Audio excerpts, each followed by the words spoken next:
అందరికీ నమస్కారం. నిన్న బీహార్లో లోక్సభలో ప్రతిపక్ష నేత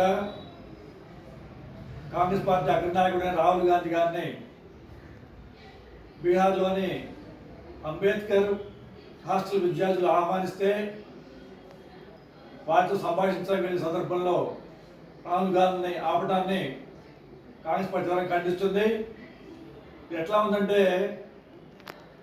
దళితులతో మాట్లాడటం, కాంగ్రెస్ పార్టీ దళితులతో మాట్లాడటం బీహార్లో ఒక నేరలా కనబడుతుంది.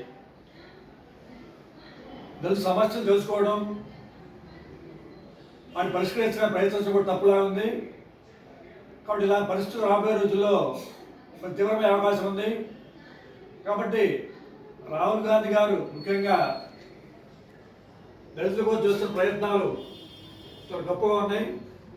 దళిత సమస్యల కోసం బీజేపీ చేస్తున్న వ్యతిరేక భావాలని ప్రజలకు తీసుకెళ్తూ దళితుల అభ్యున్నతి కోసం రాహుల్ గాంధీ చేస్తున్న ప్రయత్నం చాలా గొప్పగా ఉంది. కాబట్టి దళితులతో మాట్లాడడం నేరంగా పరిగణించే కేంద్ర రాష్ట్ర ప్రభుత్వాలు, ముఖ్యంగా బీహార్ ప్రభుత్వాలు దుర్మార్గంగా వ్యవహరిస్తున్నాయి. ముఖ్యంగా రాహుల్ గాంధీ గారు ఒక దళిత హాస్టల్ విద్యార్థులు వెళ్ళినప్పుడు వాటిని నిర్బంధించడం, వారి సమస్య తెలుసుకోవడానికి వెళ్ళినప్పుడు దాన్ని కూడా పట్టుకోవడం చాలా దుర్మార్గ విషయం. దీన్ని ఖండిస్తున్నాం.